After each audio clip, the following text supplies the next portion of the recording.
We are good to go. Cool. So, welcome everyone. My name is Jason Leeser. I'm here with Ricardo. Welcome to today's Sunday drawing group. We're going to go through and do a couple of little plugs real quick. Gabe, who usually leads this intro, is currently out today. Don't know if he's just running a little behind or what's going on. We have a number of live events coming up.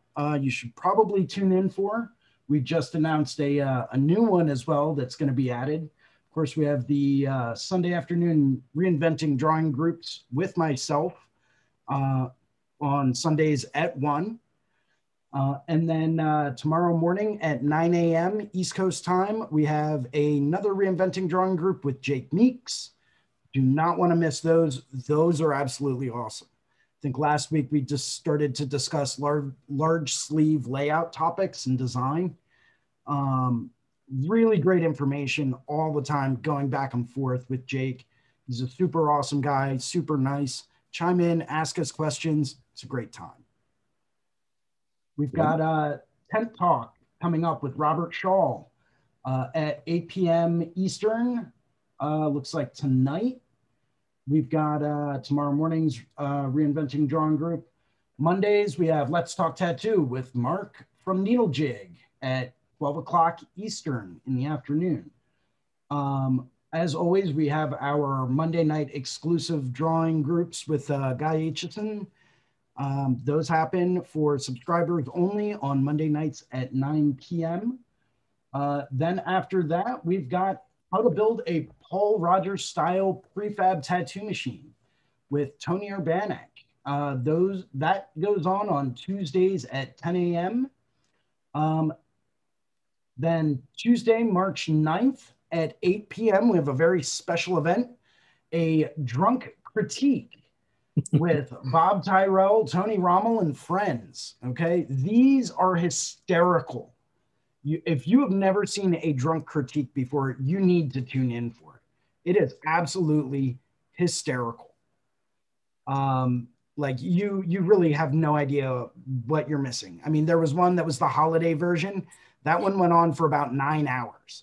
Okay, I think it took everyone about 3 weeks to actually recover from it. Oh man. It was absolutely hysterical. If you get the chance, go back and rewatch the replay. Totally worth the view. Yeah. After that, we've got Hablamos de Arte with Bruno. That's coming up on Tuesday, March 9th at 9 p.m. The Tattoo Collecting Podcast at 12 p.m. Eastern on Thursday, March 11th. And we've got a few others going on as well. We've got As Above, So Below, an oil painting seminar going on. That's on March 14th at 5 p.m., which is a Sunday. And the latest to be added is the Reinventing the Tattoo live Equinox party. Saturday, March 20th at 8 p.m. That is going to be amazing. That's going to be incredible. Like, I can't wait to jump in on that. In fact, I may go through and push back an appointment just so that I can be in there the whole time. That's gonna be fun. Tons of awesome stuff coming up. Download the app, Reinventing the Tattoo. Join the community. It's just basically a whole bunch of us tattooers sitting around talking shop and, you know, showing off what we do and trying to help other people out. If you're an apprentice, feel free to join up as well. You know, we've got tons of apprentices in there and we're all trying to help each other out.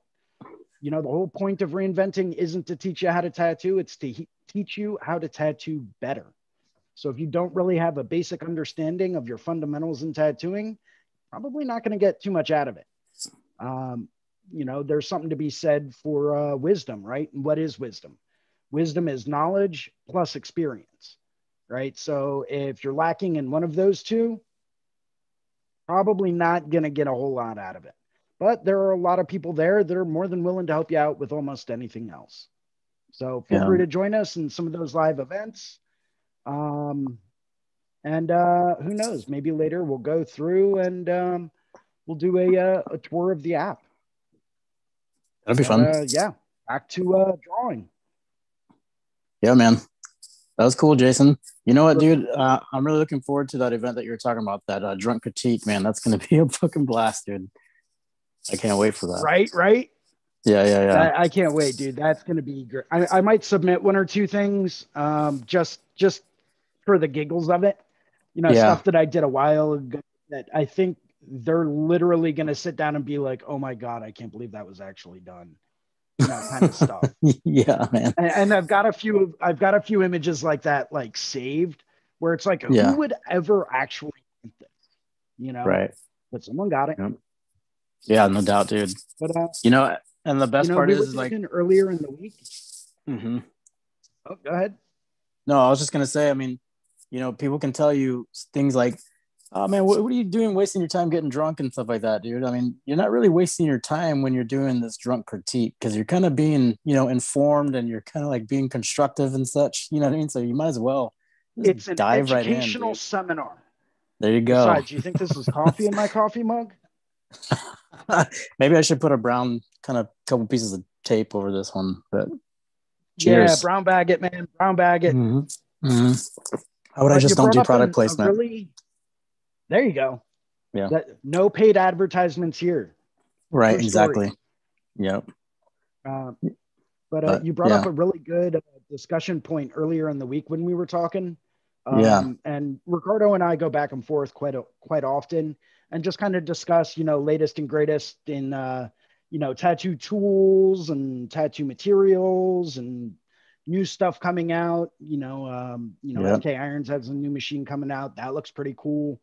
And we got on the topic of cartridges, right? And you had brought up a really great point about, cartridges and what makes for a good cartridge, and some of the things. I think you had actually we were going back and forth about making needles back in the day, right? Yep. And how we've probably lost a good 10 to 15 years off of our life just from inhaling those fumes. Yeah. Yeah. But people in today's tattoo world, they don't really go through, and they don't, really learn how to make needles anymore. So that kind of raises the question that I had about, if people aren't learning how to make needles and what makes for a good, say, 5-round liner, do they know what they're getting when they buy a cartridge from this company or that company, or, whatever? Do you think they're still going to understand why company A is better than company B? That's one of the things that we talked about, man. It was a great discussion. I loved how like organic that whole topic was. It's not like we set out to kind of like, tonight we're going to discuss this, you know what I mean? Which I think can be helpful, but I think the best part was we were just hanging out, talking and stuff. And like you said, at one point in time, when we first started tattooing, it was a necessity for you to make needles. Like we couldn't order pre-made needles. We couldn't order pre-made needles that were sterilized and such like that. We had to order the components to make the needles. So you had to learn how to make a good needle. And most of the time you had a dude that was like, had been tattooing for, 10, 15 years already. And he could tell you what he was looking for, what was good and why, and I think it's like a lot like this reinventing forum where we're kind of passing down some knowledge. And like you mentioned before about experience and such, you know what I mean? And I think that it is hard nowadays, given how convenient it might be for people to be able to just pick up the phone or go online and order some needles based off of what, their friends are telling them are good cartridges. Without that experience of learning how to build a needle, I think some of that is lost. You know what I mean? And I think there are a lot of like kind of glossed over points, like literally as far as like long taper, short taper, bug pin, you know what I mean? The quality of the steel that are being used, you know what I mean? And, I won't plug any names or anything like that by any means, but recently you had recommended some cartridges to me, and they're literally a game changer, man.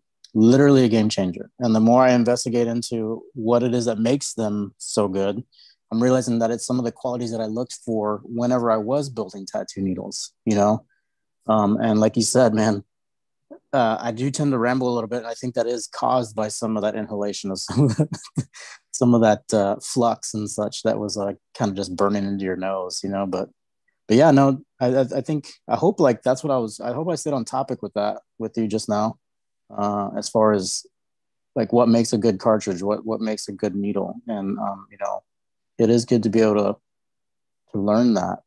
And, maybe we can do that one of these days, like kind of like set that up with the reinventing forum and kind of Yeah, like go over that. I think that would be a great idea. Maybe go back through and do like some demos and Yeah. maybe grab a couple of I mean, you've seen my extras drawer at the Hmm. studio, You have like a whole where nother I've got shop in there. I have a drawer of like cartridges that I don't really use anymore, like different brands, different configurations, because I've been trying to chip away and find what works best for me, right? Right. And Right. that means trying a whole bunch of stuff out and, getting a recommendation from someone for this. Cool, Hmm. I'll give it a shot. How about Hmm. trying out this grouping? How about trying out this brand? Oh, maybe Right. give these mags a try. You know, it's what it ends up coming down to is finding what works best for you. Yeah. But what I've started to recognize and realize is that, and not just with me, but with a lot of other people all over the country and all over the world, Hmm. are certain brands that tend to stand above the rest. Right. So I think maybe sitting down and doing like a comparison and saying, okay, let's look at the way this is built. Let's look at how tightly this is soldered. How loose is it? What are the pins like?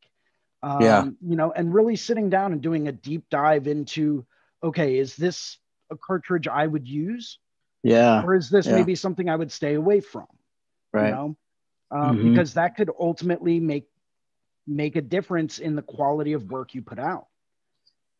I will agree with that, man. I think that for I think we were talking with Guy one time on one of these episodes where we were discussing like, the frustration that can come along sometimes with some of these cartridges, and the faults you're having in the process of making your tattoo. Like, you're trying to make it work a certain way and it's just not cooperating with you. You know what I mean? I remember when we were making needles, you'd be able to, look at your needle that you made and you can tell how far the solder's come down.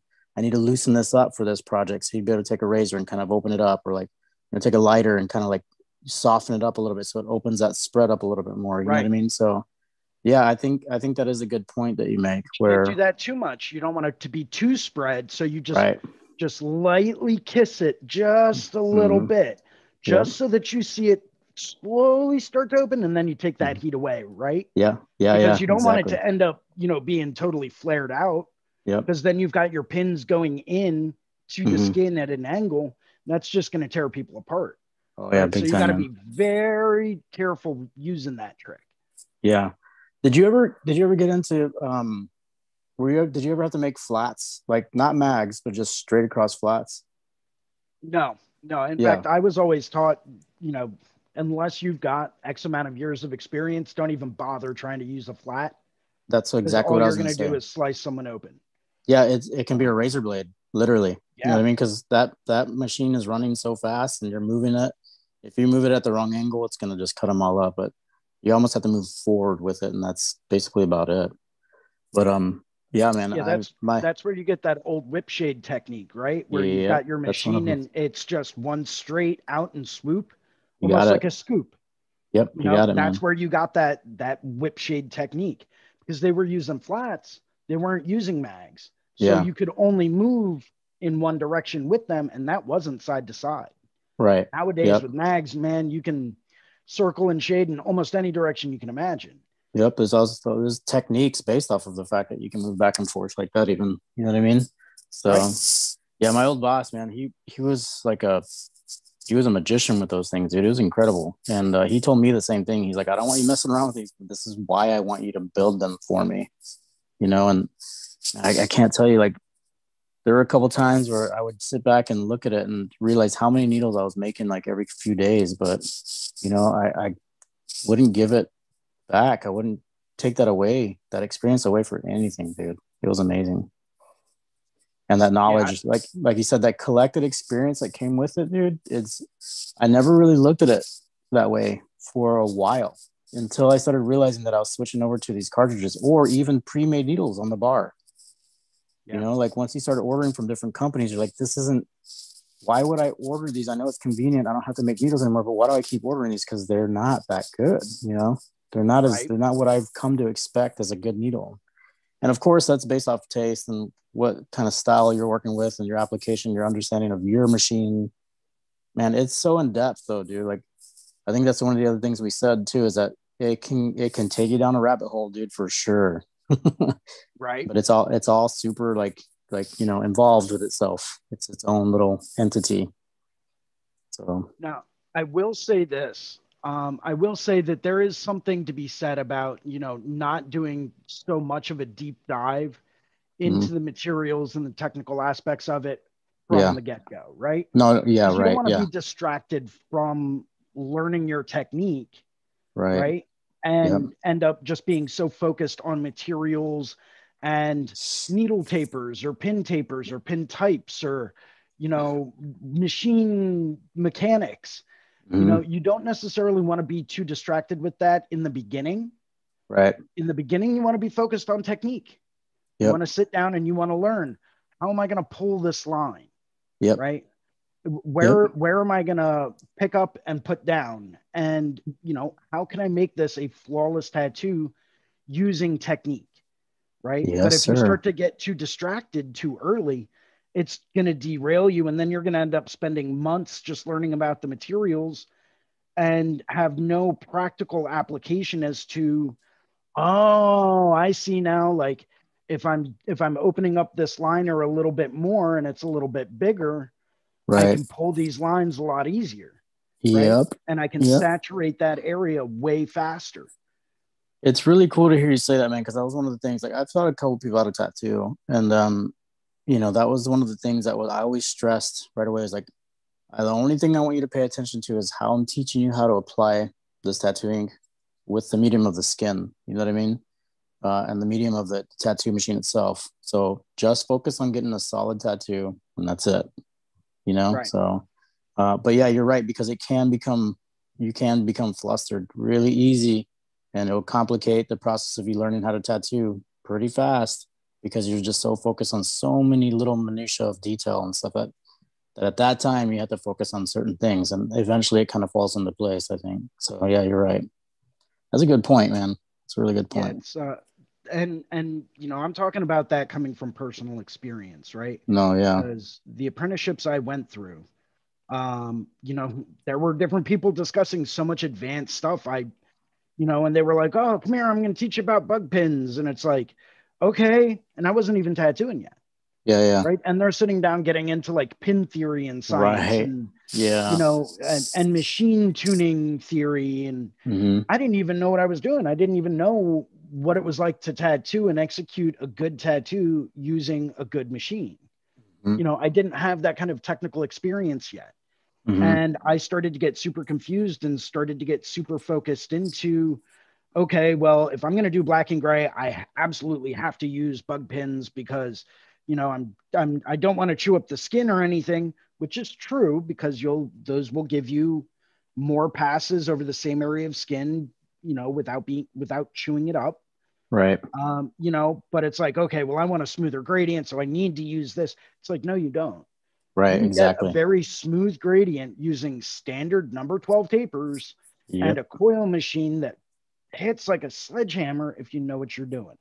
Yeah, you know, and that's why I've always mentioned to the young learners is that, like, you know, you gotta stop buying into the idea that there's this one machine that's going to be the perfect answer for you, because what works for one person doesn't necessarily work for you.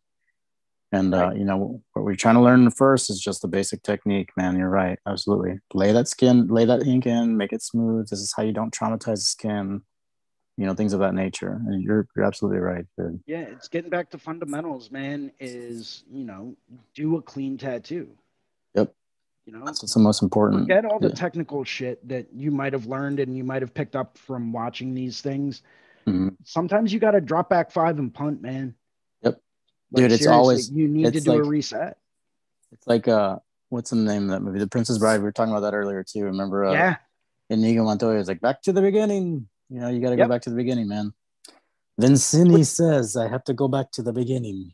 Well, I mean, that's the point, right? Is that sometimes we all need to drop back We all need to start over, start from scratch, remember where we started, our fundamentals.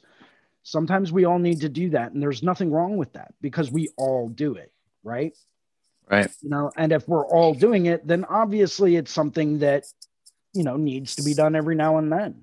I know phenomenal tattooers that'll do that every now and then, and they'll just say, okay, it's time for me to, I need to take a step back. I need to do some reevaluation.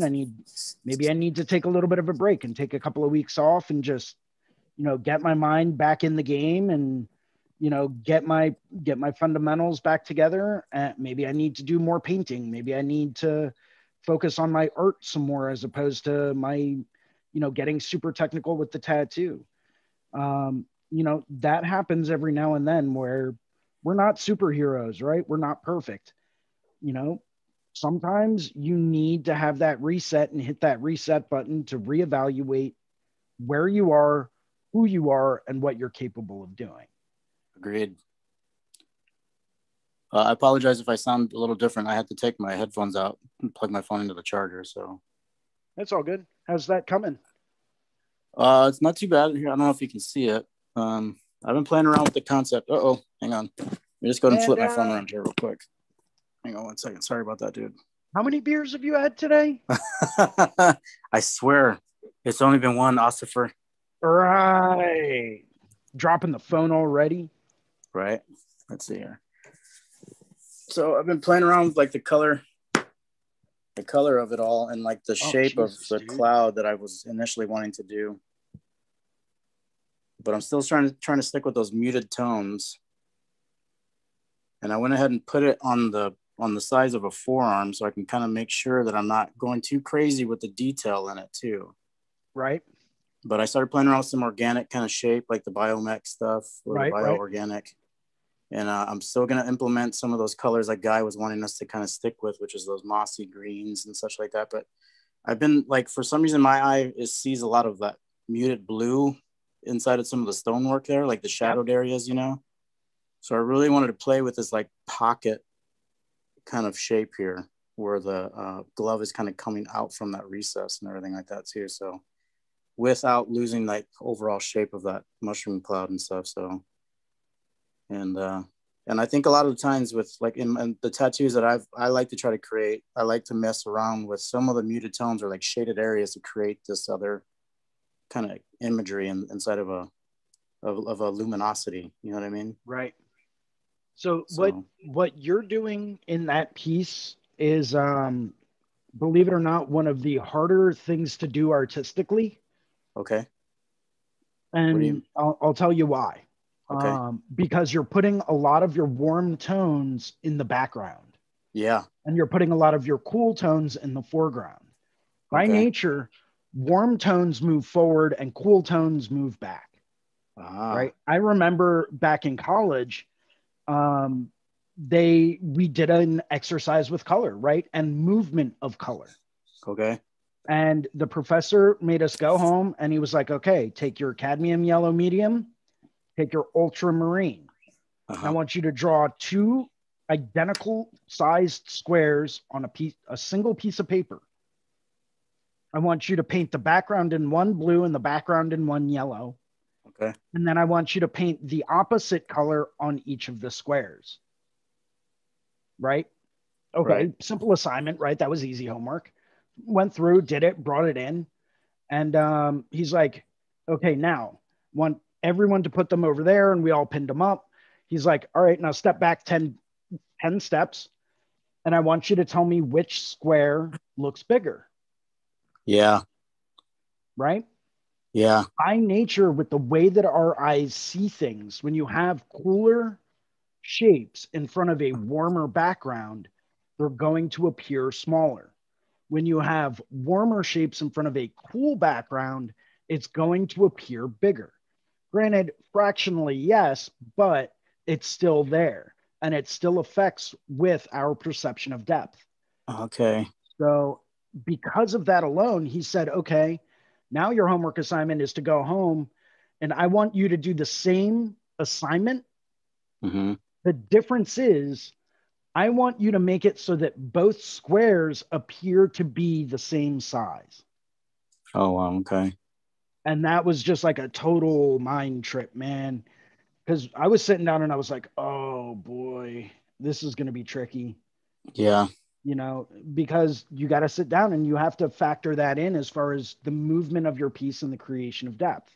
Yeah, that's exactly where I found myself at recently. I've been messing around with this honestly for the past couple days, like every free moment that I have, you know what I mean? And I love this process, by the way. Like this has fueled this like creation for me, man. It's been awesome. But you're right. That's the thing that I've been finding myself doing is kind of getting confused as far as like what's in the front and what's in the back. I got to be honest with you. And that's what it is that's doing it, isn't it? Okay. Yep. Wow, man, that's Cooler awesome. See, tones will always move back. Always. the warmer tones or the cooler tones, you said, will always Cooler move back. tones will always move back. Warmer tones will always move forward. Wow. Now, does that involve with the intensity of the tone too? Well, of course it does, because Yeah. the more intense the tone, the more movement it's going to have and the more power it's going to have. Right. Think The more about when you're established it is. think about when you're looking at perspective, right? Yes. And say you're looking at a horizon line, a standard horizon line. Right. As things move backwards in space, they tend to get lighter. Yep. Like fuzzier. Less intense, a lot fuzzier, a lot lighter, and that's going to create the illusion that they're moving backwards in space. Wow. You know, the closer they become to you, the more intense that light or the more intense that color becomes. Yeah. You know, so it's going to draw your focus and it's going to create even more movement. Whereas the less pure tones, the more toned down or the more tinted down, actually, because we're dealing with white here, the more tinted down it becomes, the less movement and the less velocity that color will have to the human eye. Okay. Man, you're talking about like time and space, and like that's the cool part is like that light travel. You know what I mean? Like, yeah, it almost involves the amount of time it takes to hit that certain part of the object, even. You know, because and that's incredible because like you're talking about like an object or a background dissipating, you know, or what we're trying to create as the illusion of dissipating. You know, that's incredible. Yeah. It's something that, you know, I always try to be conscious of whenever I'm, you know, working on a new painting or a new composition. Granted, I tend to do more illustrative stuff that's, you know, it's a bit more traditional in style than anything else. So it's got a lot of, you know, thick outlines everywhere. It's got a lot of very flat color tones. Yeah. You know, but I always try to keep that in mind because to me, your balance of warms and cools can ultimately make or break any painting or composition that you're working on. Yeah. Right. And that's why like incorporating some of those cooler tones in the background is going to be important, especially if they're more intense, right? Like around that mushroom cloud that you have going on, because you want that to be behind everything else, but you still want that to be forward in space. Yep. Okay. Yeah. So you need to put something cool, even cooler than your foreground, behind that, right? Yep. In order to bring that mushroom cloud forward and put that more in the middle ground.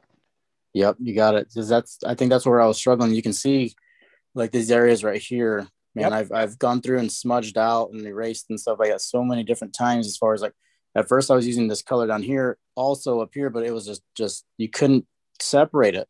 And I definitely don't want to go in and start putting like this really intense like lime green and stuff like that in there, because I don't know. I think the only thing you would really see then is the lime green, and I want to kind of match that intensity all the way through the whole piece. You know what I mean? So what you could do to kind of neutralize that green tone is instead of using a lime green, use something more like a forest green, something a little bit more on the cool spectrum. Yeah. Right. Yeah, and that's what he was talking about. Make sure it's got a little bit more of a blue tint to it. Still make it lighter. Make it almost like a pale jade color. Yeah. Right? Okay. Where it's still on the cool side of the spectrum, and it's still a green, but it's not anywhere near as warm as it would be if it was a bright lime green. Yeah. So like I would move it right in between like that nice aquamarine color, right over on the cool side of that green area. and then I would make it a bit lighter, and that would give me the right color temperature for that area. Still going to be a bit warmer, because what is green? Green is blue and yellow. Yeah. Right? Yeah. But depending on the varying amounts of that you have in it, it's going to be either more warm or more cool. Green's one of those versatile colors, man. It can go either way. Yeah. So you want to make sure that you keep that in mind. Yeah, no, I understand what you're saying, because I remember when I first started discovering that, like, you know, the cools can be implemented as a warmer kind of feel, and vice versa, as far as the middle tones of, it's basically like when you start to mix those warms in to make some of the cool colors that you would normally see, is what you're trying to, I think is what you're saying. Yeah. Okay, cool. Yeah. Cause that was always confusing to me, man. Like, I remember, you know, I hadn't done it, and dude, I'll be honest with you, man, color has always been intimidating as hell to me, dude. Just so intimidating. And like, people would see some of the color tattoos or color paintings that I did, and they're like, wow, that looks really nice. I'm like, really? Thanks, dude. Because I'm not sure if it does or not. You know what I mean? Like, great. That's awesome to hear. But, you know, and then so what I've done since then is I've started implementing, I think Guy was talking about it, was that color wheel. And I do have that in my station still. And like every once in a while, man, I'll just start spinning that wheel to find, like, you know, the secondary and the, you know, the tertiary kind of effects that color can have and such. So that's intense. Yeah, it's absolutely incredible, just the effect that, you know, if just by placing a cooler tone behind a warmer tone, you've immediately created the sense of depth. Yeah. Right. Yeah. Because that is by nature going to create the illusion of depth. Yeah. So it's amazing the way that kind of stuff will work. And not only will it work, but it'll trick the eye. That's exactly into believing that there's depth there. That's exactly it. Yeah.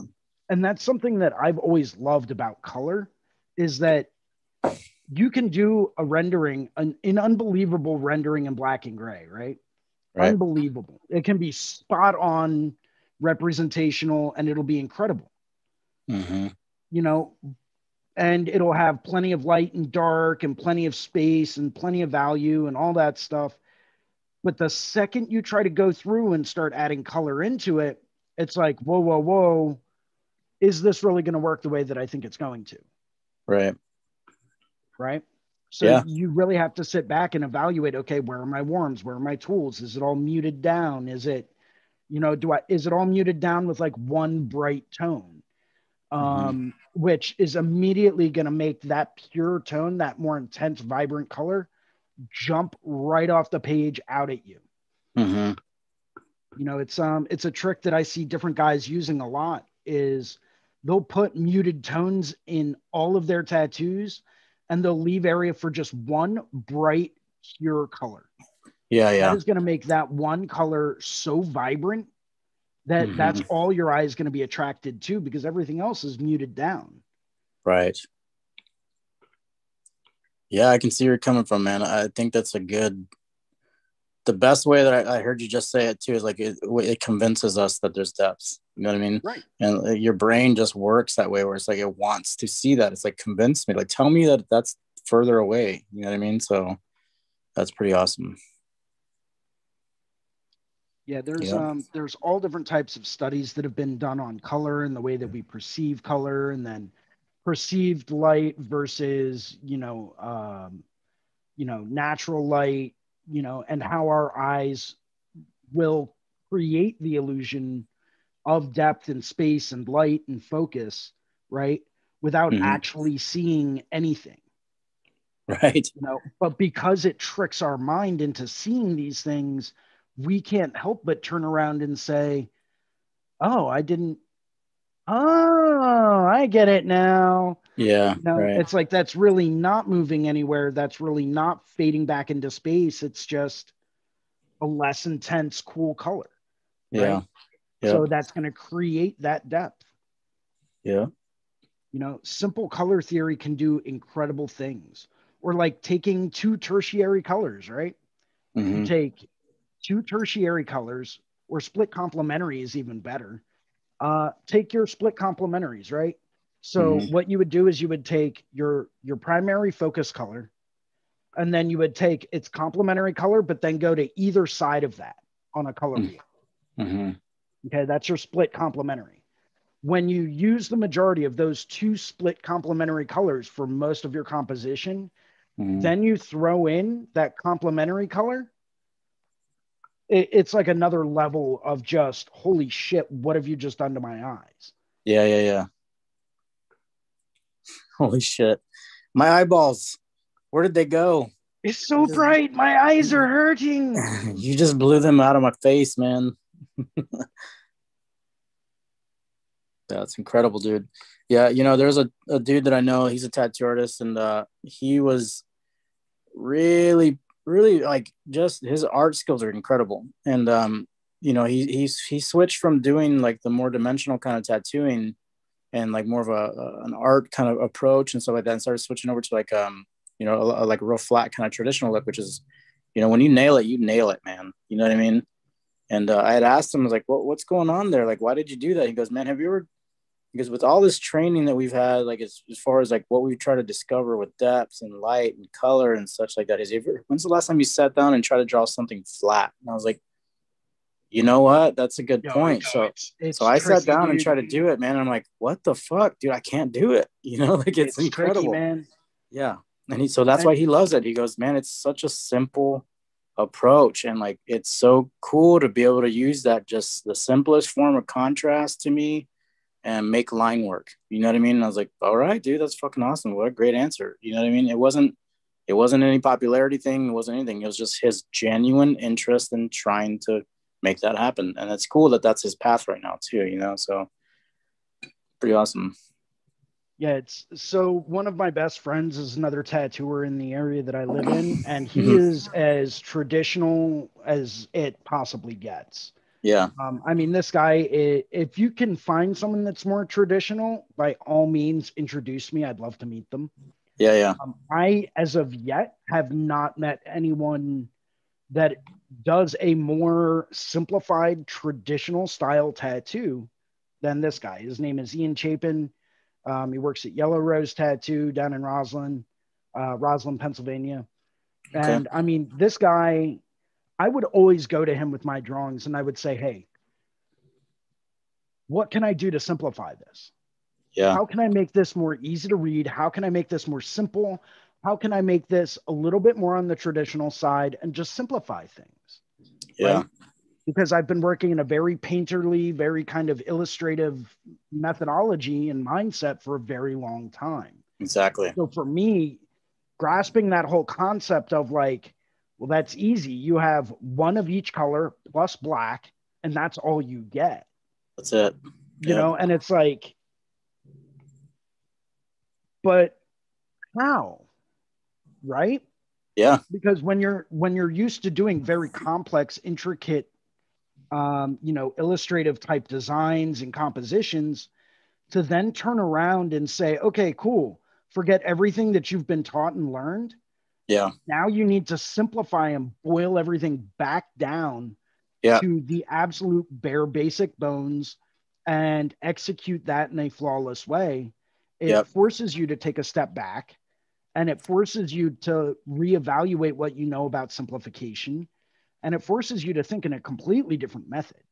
Yeah. Right? Mm-hmm. I would agree. I would agree though. I give people that do traditional tattoos the utmost respect, because that's not the way my mind works. Absolutely, man. Absolutely. And I think that's the best part. Like what you're saying, dude, is like, look at what you went to him to understand how to make an image translate better. And like, he's coming from his approach, which is, you know, the simplification of an image and offering it to you and the image that you're trying to create, which is full of depths and everything like that. Because like, sometimes, man, you know, when you get up on a painting, like some of those masters, man, you know, Rembrandt, you know what I mean, Caravaggio and everything, man, you see photos of them and they look so like real. It looks so nice and stylized and smooth and stuff. And then you're at the museum and you get up close to that thing, man, and those brush strokes are chunky, you know, and you can literally see where they pushed into the other paint and such, you know what I mean? Like it's been applied after a tone that you thought was the last part of it, you know what I mean? It's incredible. And that's exactly what it boils down to, is that simplification, man. Like, how do I make the viewer believe that this is what I'm trying to convince them of, you know? Right. And I think a lot of that also has to do with, focus and priority as well. Yeah. What are you trying to achieve and where do you really want people to look? Right. The human eye will naturally be drawn to areas of far more detail and contrast. Yeah. And if that's where you want them to look, then you have to simplify and completely and totally kind of not obscure, but just simplify and vague out like other areas of that piece. You can't put too much detail in them because then you're going to have conflicting points of view, right? Yep. So it's and it's like the light bulb went off in my head. You mentioned Caravaggio. I got a chance to see some of his original master paintings when I was in Italy, and man, I'm jealous, dude. My mind was completely blown because I'm standing there and I'm looking at one of my favorite paintings that he's ever done. Right? Yeah. Which one was that? Jerome. Okay. Yeah. Saint Jerome, which is, and I'll actually go through and pull that up real quick. It's incredible because when you look at it, you're looking at it and you're saying to yourself, man, that's insanely detailed and so realistic. Mm-hmm. But when you get up on it and you really, really look at it, mm-hmm. some of the most broad brushstrokes you have ever seen in your life are there. Like it's incredible just how he really forced your eye to look at one spot. Right. Let's do this. Yeah, and the contrast is so intense too, dude. Like that was one of the things that I liked about his paintings. The first time I saw it, I was like, man, that is like stark. That is dark background, dude, almost black, and then just a luminous figure, like right in your face, dude. It's incredible. So this is the painting that we're currently talking about. This is Saint Jerome by Caravaggio. Yeah. And I mean, when you look at the insane amounts of detail, and I wish this was a higher resolution image, but if you look at the insane amounts of detail, like you can see where his hair is thinning and falling out on the top of his head. Mm-hmm. You can see individual strands of hair in his beard, right? Yeah. But if you look at the robe, look at the way that the wood table is done, right? Mm-hmm. This was just one big, long, reddish-brown brushstroke. Yeah. He didn't put any detail into the leg of that table, nor the leg of that table. This whole like white cloth here, very, very vague. You can tell that he used a much larger brush. Yeah. A lot of the pages in this book are nowhere near as visible as over here. You've got minimal gray shading here. You can see a couple of little lines of depth here on the edges of this book. And you can see a few tiny little details in the skull, but nothing compared to the level of detail that you see in the head and face area over here. Right. It's like it's forcing you to look at that, and everything else becomes instantly secondary compared to where he wants you to look. Right? Yeah. Yeah, man. That's incredible. And then like it's so cool that almost silhouetted shape of his forearm that's holding the book, his left forearm, and then how luminous that skin is behind it too. It just pushes it. It pushes it so far forward. It's incredible. Yeah, you're right, dude. I mean, wow. Yeah, I can really see your appreciation for it. Like when you describe it that way, that's awesome. Yeah, that was like a legitimately life altering experience, was seeing that in person, Dude. Yeah. I've always wanted to travel overseas and go to some of the museums, because I've been to the Philadelphia Art Museum before when I did a convention out there like years ago. Actually, with the dude that I was talking about that does traditional tattoos now too. And I've been to the Chicago Art Museum because it's only a few hours north of here. But yeah, dude, to go overseas and see some of those masterpieces like that, man, would be just, I wouldn't want to leave. Like, you'd have to kick me out. It's where like you just try to find somewhere that sells tents and you just buy a tent and you just stay there. I don't want to go home. I'm not going. You can't make me. You're going to have to kick my ass out of the country. Pretty much, man. Yeah. Like what's the longest amount of time you allow me to stay here? Because I'll spend a couple days of that like running around the town, but for the better part, I'm going to be in this museum or some of the shops, some of the local tattoo shops, and that's about it. Where you just try to hide out in like the bathroom after close Yeah. so that you can just sit there all night and contemplate what was going through that artist's head, right? Yes, dude. Yes, man. I mean, when I was at the art museum in Philly and Chicago, man, I lost track of time. You know what I mean? Like there's so much to take in, but to be able to sit in front of one of those things and just look at it, just be in that environment with it and you know, the display of it. It's a different sensation, man. It's a different feeling for sure than just seeing it on your phone or, you know, on your tablet or your computer and such, you know? So I also think that has a lot to do with the work of art that you're looking at too, because like, for example, in the Philadelphia Museum of Art, and I bring this up quite often to a lot of people whenever we're having discussions about fine art, is I bring up the permanent exhibit in the Philadelphia Museum of Art from an artist named Cy Twombly, right? And I can only stand to be in the room at the most for 30 minutes. Oh, wow. Okay. What's up with that? I cannot.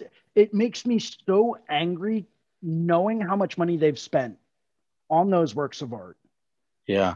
And you know what? All right, I'm just gonna pull it up. We're gonna do this. I'm just gonna pull it up because no one's really gonna understand what I'm talking about until they see it. Okay. Makes you so angry. Like angry, like as in you just want to quit. Like you just like I'm done. I'm done even trying. No, angry as in like you paid how many millions of dollars for this? Oh, okay. Okay, I got you. All right, I'm definitely excited to see this then. See if I can find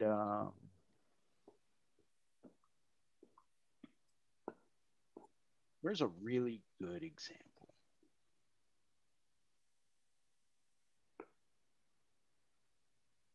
Oh, here we go. This is a good one. Let's see. Is this one in, I believe this one's in Philadelphia. And, you know, different people have different opinions. Yeah, of course. I respect that. People that enjoy this kind of work. No, that one's in a private collection. People that enjoy this type of work, more power to you. Right. I can't stand it. I absolutely cannot stand it. I think it is the most, and maybe that was the artist's point, right? Was to go through and create this kind of a reaction in people. Right. Just to see what could be.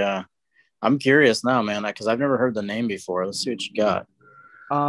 You know, great ideas, right? Great ideas, great concepts.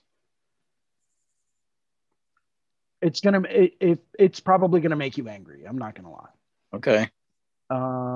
At least it makes me angry every time I look at it, and I'm having a problem. Just like, even looking at thumbnails of it makes me very angry. Okay.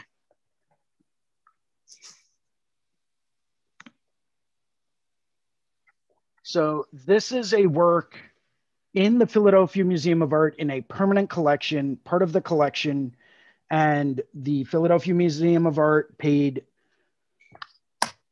an unbelievable amount of money for this collection.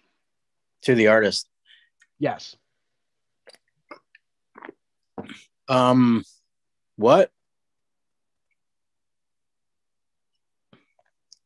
For real? 7 figures worth of money. Huh. As in like a 1 with 6 zeros after it and no decimal points. Okay. Is that is that on the canvas or is that on a piece of, I mean, did he, because it reminds me of like something you remember seeing on your, you know, your desk in school, like Yeah. junior high, somebody carved it out or something like that. Yeah. So here's another one. We'll pull this up. Is it like an installation thing where you have to kind of be in there to, yeah, man, I don't know. Mm-hmm. Yeah. Huh. You know, more power, like I said, more power to the guy for being able to sell his work for 7 figures and make a living off of it. Yeah. More power to you.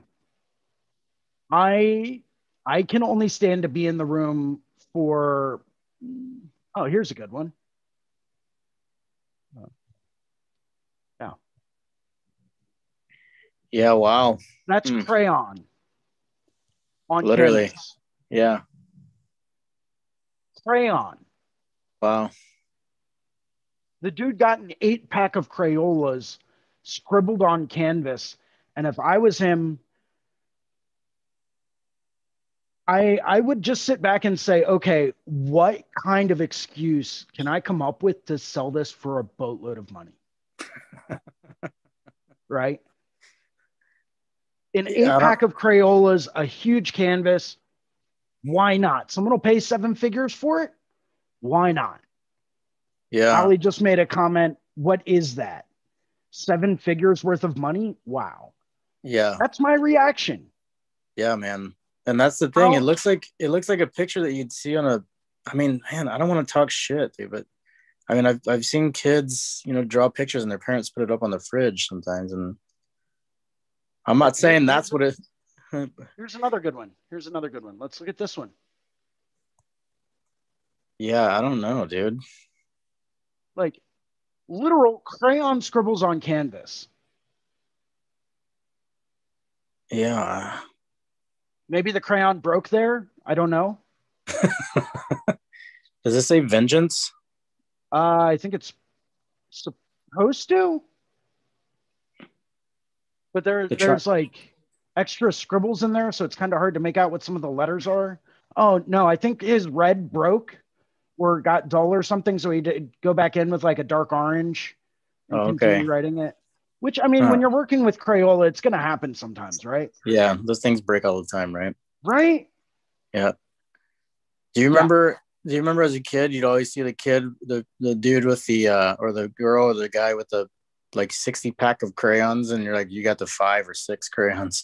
So, dude, yeah, that's what I would be. Man. I'd be sitting there with like broken pieces other people were going to throw out, and I'd pick them out of the trash and be like, I needed more black.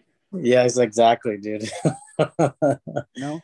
Yeah. And I would just have a collection of like little parts of broken crayons, right? Yeah. I wouldn't even have like a full 8-pack. Yeah, exactly. So that is Cy Twombly.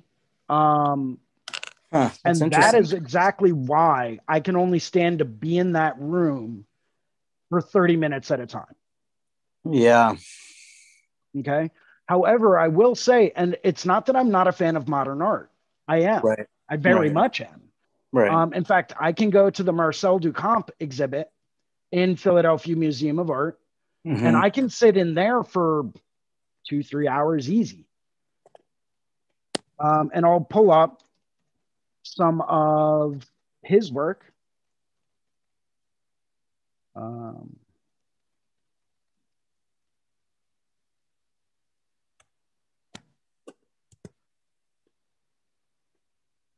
You know, and his stuff is pretty out there. I'm not gonna lie.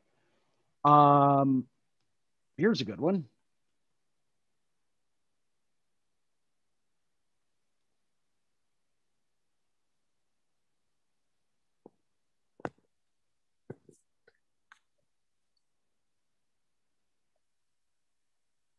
Huh. Is that a urinal? This is what's known as The Fountain by Marcel Duchamp. Okay. Yes, it's a urinal. Interesting. It's The Fountain. Wow. I would sit there for hours and just go back and forth in my own head and just, I would have a literal internal debate with myself and say, did he use the urinal? Right. Did he just sign it? Was Right. it used by other people? Has anyone used it recently? Like, I don't know. It depends on the amount of money they paid for it, if somebody did use it recently. but that's the kind of thing that would go through my head. And I would just have this internal dialogue trying to figure out, like, why? Yeah. Right? Right. But he has, once again, his whole concept was ready-made art. He did do some other installation stuff. He did do some other like sculpture-esque kind of things. So this is a view from one of the more graphic installation exhibits that he did. And it's very interesting because you have to look through a tiny little peek hole. You can see someone doing it in this old, like, brick surrounded, like, battered wooden door, right? Mm-hmm. And that's the only way that you can see this work of art, is by looking through this tiny little peephole. And this is the view that you have of like a dead woman in a field with like this beautiful background and scenery. But it's like, it forces you to get the feeling like you shouldn't be looking at that. Right. Because it forces you to look through this peephole. So brilliant concept, right? Love the way that he did that. Absolutely loved it. So it's not that I'm not a fan of modern art, right? Right. I love modern art. I think, when you start to get into people that are really pulling out like the abstract kind of stuff, like, I'm going to do crayon scribbles on canvas. Right. No. No. Like, yeah, no, I feel just, you. I want to roll up a newspaper and just smack them with it. But I'm the same kind of person that'll turn around. For example, this one. This is another Marcel Duchamp. Okay. It's a bicycle wheel on a stool. It's interesting. Right? And it makes you look at ready-made objects that he decided to put together and call it a sculpture. Yeah. Okay. So that I can get down with. Yeah, I cannot get down with crayon scribbles on canvas. I can't do that. That's not, my mind doesn't work that way. I can't process that. Right. I've always felt that way about a lot of like kind of abstract art sometimes too, man, like splatters and such, you know what I mean? But yeah, like the sculpture, like you said. I can appreciate anything that takes some type of craftsmanship or skill. That's why, like, I will give credit to Marcel Duchamp for making the fountain.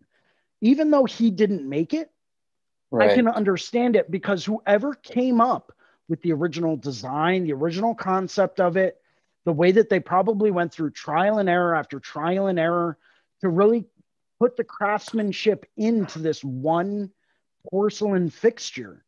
By all means, absolutely. Even though you didn't create it, you're the first one that recognized it was art. Cool. I'll give you some credibility there.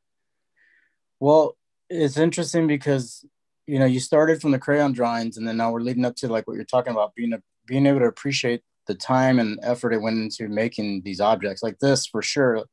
Like you said, whenever you're an illustrator or you're some kind of designer, you do have to take into consideration a lot of things. Is it functional? Is it going to work appropriately the way that we want it to, and such like that? And it does create this image for you, and then, I mean, everybody can look at that and right away know, even though it's laying on its back like that and it's not in its normal position, that's a urinal, dude, And it's interesting because, like, and then you went from that to the guy that takes this is the same guy that takes like the everyday objects and puts them together in an interesting way to make you look at it. So it's almost like the eye of the beholder kind of statement, right? And I do know with these other art displays, like, when you go into the area, you have to be there at that moment to experience it almost. And there is a lot involved with this type of art versus the crayon stuff. I think you're right. But at the same time, the crayon stuff kind of makes you look at it and go, why? And is that the purpose? Is that the whole purpose? I mean, So there Why? was there, and I've sat down and it took me a couple of trips going into that exhibit to actually make it through before I got super angry at it. Okay. Um, it took me a little bit of time to go through and read the artist statement from Cy Twombly as far as like why he created it, right? Mm-hmm. And why he did these things. And he's got a solid fundamental concept behind it. Okay. I just think his execution was bullshit. Yeah. Right. And the whole What? concept behind it was that he was trying to portray and convey an emotion that one of the characters from, I believe it was the Iliad, Okay. was experiencing at a specific point in time in the story. Huh. Well, Okay. I guess I'd have to know about that certain character and what emotion it was and what part of the story it was, but I could Exactly. see, I mean, he definitely created some form of emotion and in you too, you know what I mean? So like with you being one of the only many visitors that go through there, is his goal achieved? Because it seems like it is. I mean, but man, that's so, I don't know, dude. It's making me think about it a little bit differently because I agree with you. Like I look at that stuff and I go, well, why did you guys pay what? How much for it? I don't understand it. Like at first, you know, I'm so trained to look at things and understand the complexity behind the depths and the lighting and the overall luminosity and like, you know, making you kind of look at certain parts of the painting. And then this is so just simple. It's like, why, dude? And that's my point, right? It's like, Yeah. I don't, as much as I can understand, and I believe these are excerpts or an analysis of like the whole exhibit. If anyone's interested, I'll be happy to copy the link and send it around. Um, but it's like I don't believe so. Yes, it invokes an emotion in me, Mm-hmm. knowing how much he got paid for these. Yeah. It, but it's not the emotion that he's trying to express in a lot of these. Okay. That's what I was wondering too. Yeah, exactly. You know, Because you know, you read these stories and even with stories that are, you know, yeah. it's With a this one, narration of, it's trying to make an illustration for you while you read the story, right? And there's a lot of poetry behind it too, but not everybody that reads the book is going to feel the exact same way either. right? Perfect example is this one, right? Over here on the left, it's called the Shield of Achilles, right? Okay. It's oil crayon, and graphite on canvas. Okay. Huh. This one's called the Vengeance of Achilles. Yeah, I don't see it. It makes me wonder if he just wrote the word vengeance there just because he's like, oh, well, if I do that and I write the word vengeance on this one, I can put those two together and sell it as a narrative, right? And they Right, will right, pay me far more money for it, right. And it's like, you couldn't come up with anything better. You could I, not come up with anything better to display, to craft, to portray these emotions. You could uh-huh. not come up with any kind of idea better than this. Yeah. You know that it has me thinking about a lot of things though, like right now, this conversation, because have you ever seen a movie called Waking Life? No.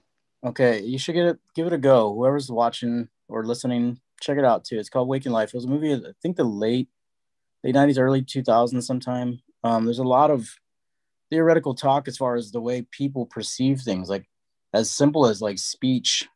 You know, like at one point in time, we made these sounds to kind of create this connotation of an emotion like love, like the word love. Right. They actually talk about this in particular, like the word love.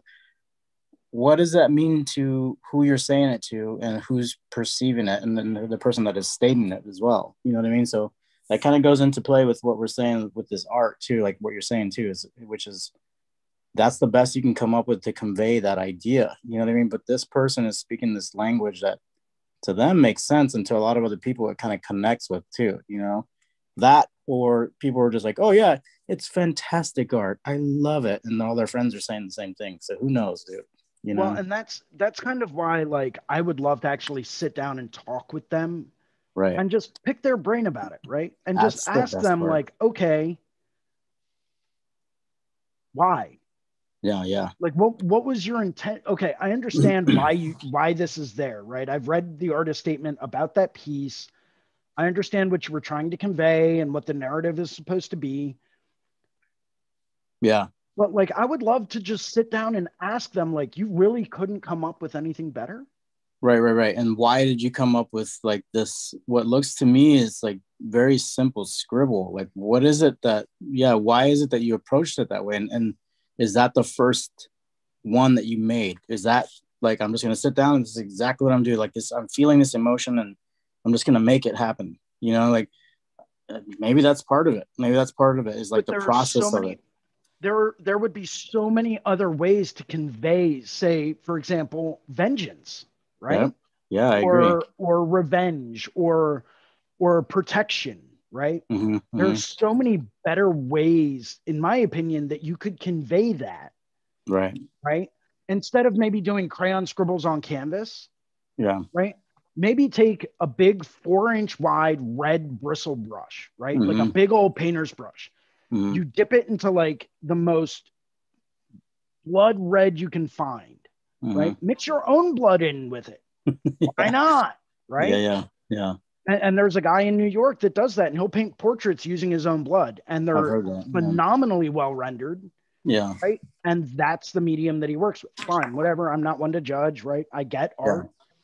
But like maybe you could take that brush and use that to create the most aggressive paint strokes you possibly could on that canvas. Yeah.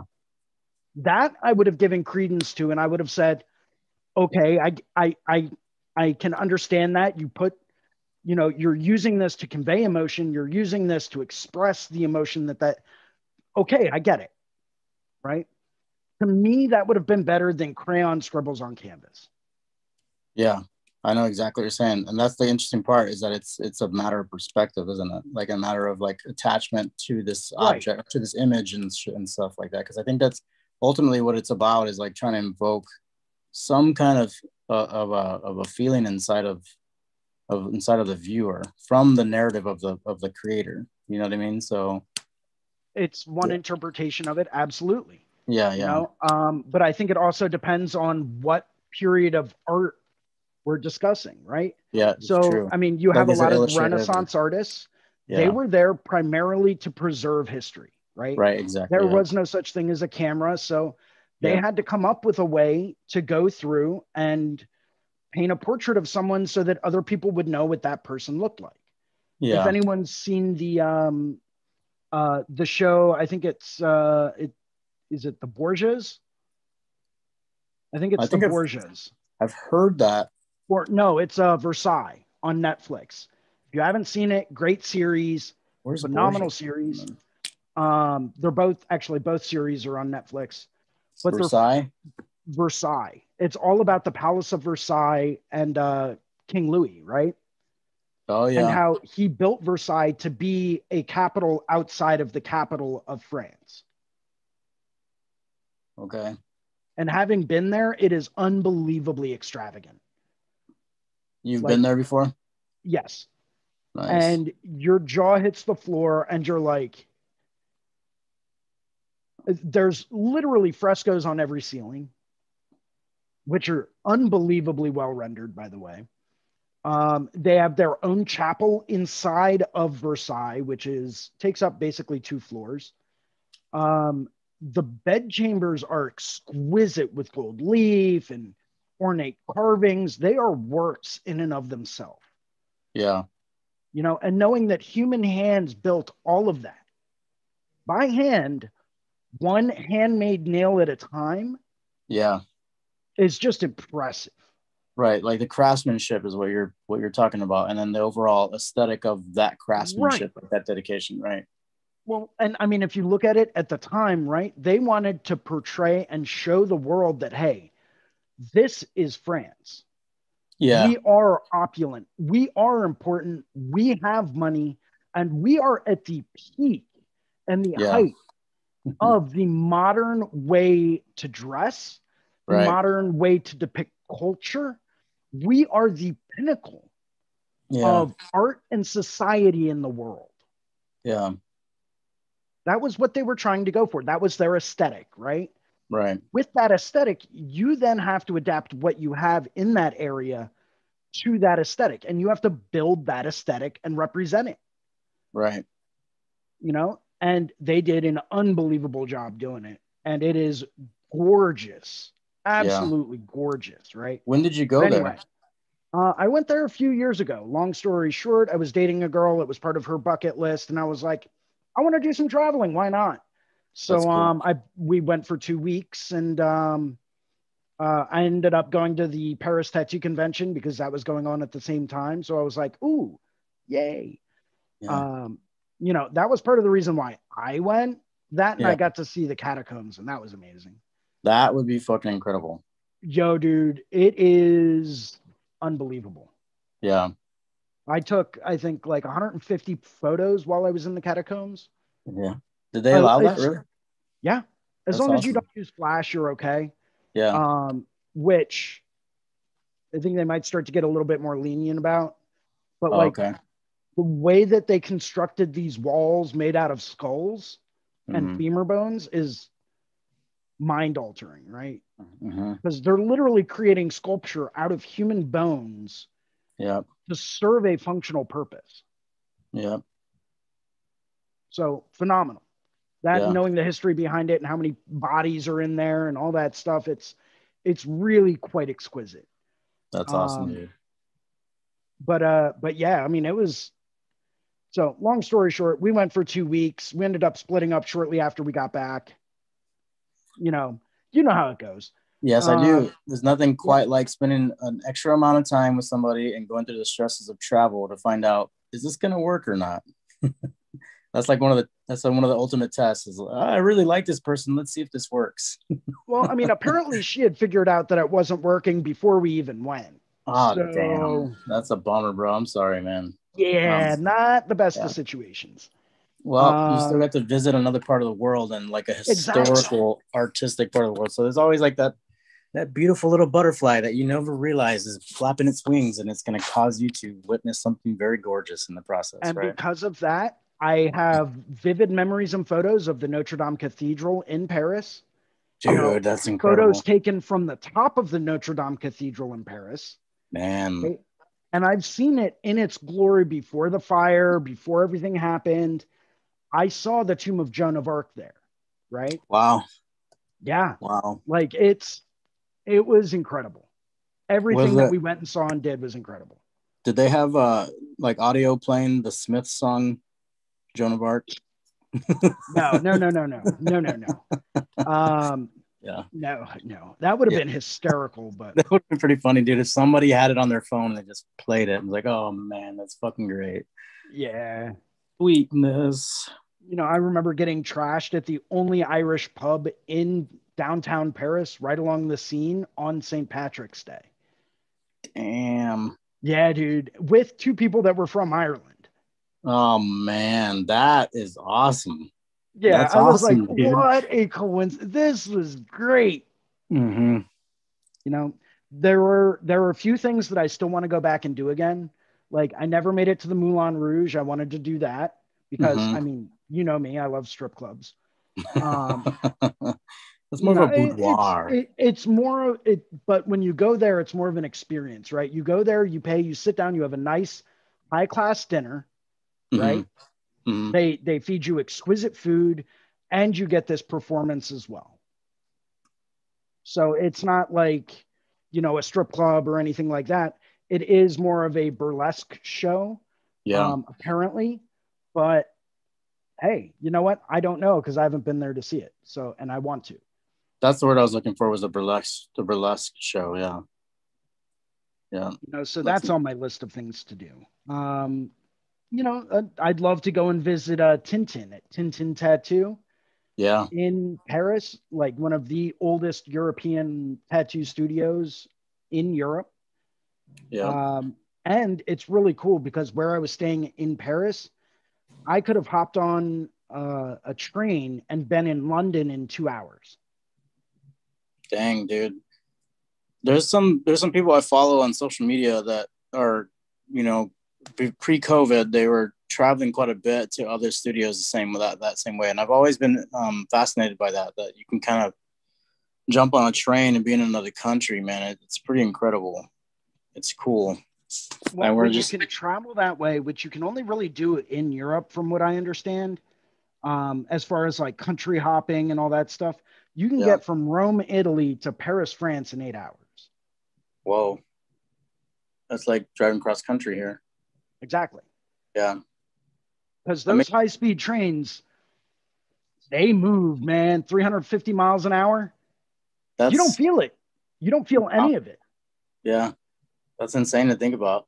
Have you heard about, Elon Musk is doing all this crazy futuristic stuff all the time, man. But there was some articles that I had read about him making a pneumatic tube, like they're experimenting with the pressure and trying to make the capsules. Yeah, it's pretty much like Futurama, and I'm super excited about that.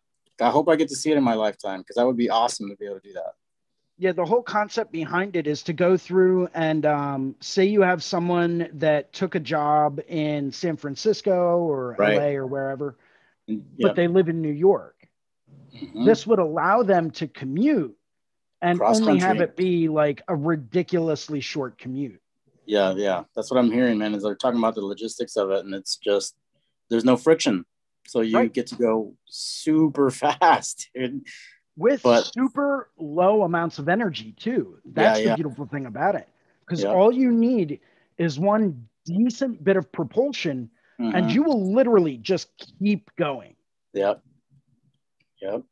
It's pretty wild. So it would be cost effective, as far as like actual overhead day-to-day transportation costs. Yeah. It would be time effective. I think what you would run into is a lot of issues dealing with, okay, where are we going to build this track of, transportation, right? How are we going to get this to work? Are we going to build it underground? Are we going to build it above ground?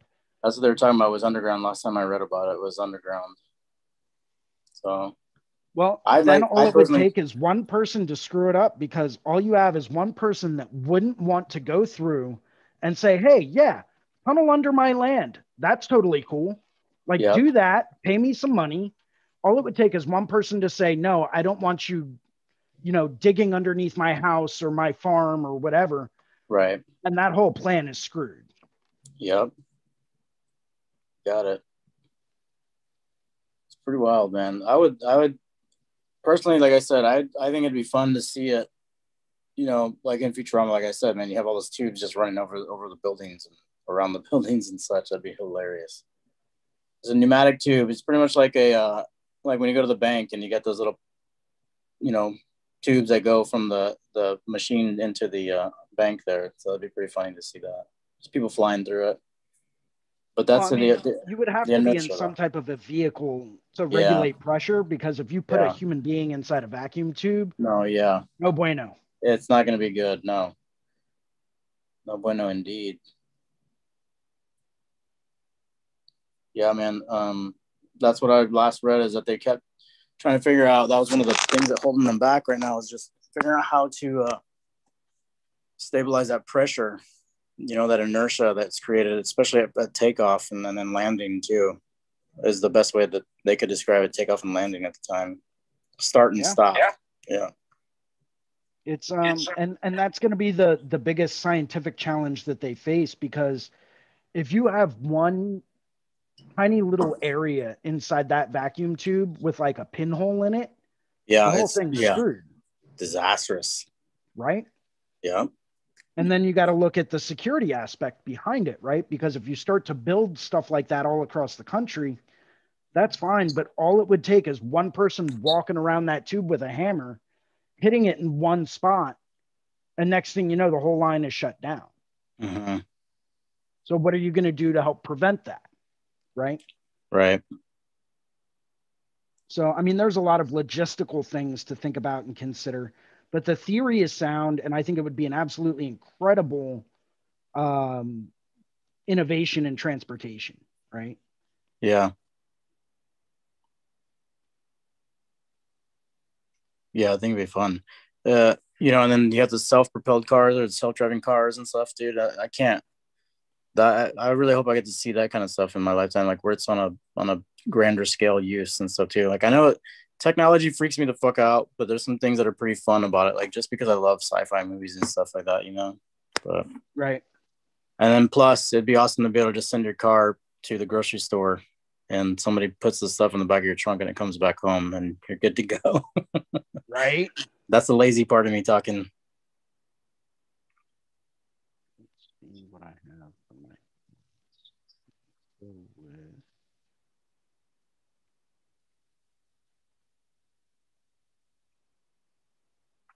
See, now I'm at that same kind of point where it's like I want to do some type of like something a bit cooler. Let's go with.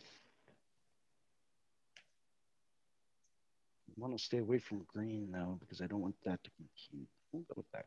That's nice.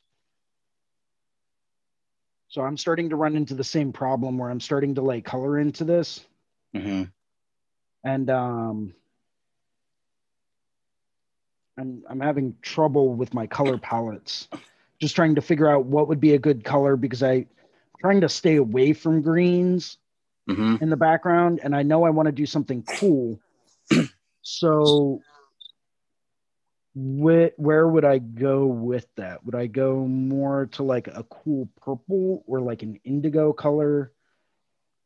But I know I want to keep it more on the muted side. And I want to keep it more along the natural side. So maybe we'll just pick a brown. Go back to our classic. Pick a brown, start to move the slider around. Maybe we'll go with like see a lot That of color right browns there. That one looks pretty decent. right there. From what I can see with the that orangey kind of rusted color. Is that what it is? Yeah. Yeah, that looks pretty nice against that like that tone of brown that you have in the background there. Because I know that's where the gauntlet's gonna go, right? Yeah. So are you talking about applying the color in that area, or are you talking about as a highlight, or what are you trying to use? Basically just color fill for right now, just like an overlay color. Okay, gotcha. Yeah, this way I definitely can needs it go down. through and maintain all those darks and light tones. Yeah, dude, you can already see how it's pushing some of it back, and then those Right. whites still shine through. Yeah, that's perfect. And once again, I'm running into the same issue that that you were having earlier today. Yeah. And that's going through and trying to do a cool over warm kind of color scheme, you know, which is always tricky. It is. And I'm trying not to have certain parts be too dark, like this area. Don't want that to be super dark. I just want to like lightly tint it. Yeah. To allow some of those highlight areas to come through a little bit more. Yeah, I like that. I love that luminosity that you have going on for sure. And it's really like, yeah, that's really tying it all together, man. That looks great. Thank you. Yeah. Yeah, it's kind of it's a blessing and a curse because like I have all of this knowledge about color and color theory and all this other, and I've done all these exercises with color and all this kind of stuff with color. And like a lot of the people that come and get tattooed by me only want black and gray stuff. Well, and it's like, how about you let me do that in color? No, man, I love your black and gray. They're like, no, you know, it's just, and I'm like, come on. Just do it. Every now and then I get someone that comes in that's like, yeah, I want like super bright, bold, like in your face, jump off my skin and slap you around kind of like color. And I'm like, yes. You're like, yes, I will take that. And I will slap you in the face. I will slap you in the face with this color theory that I understand.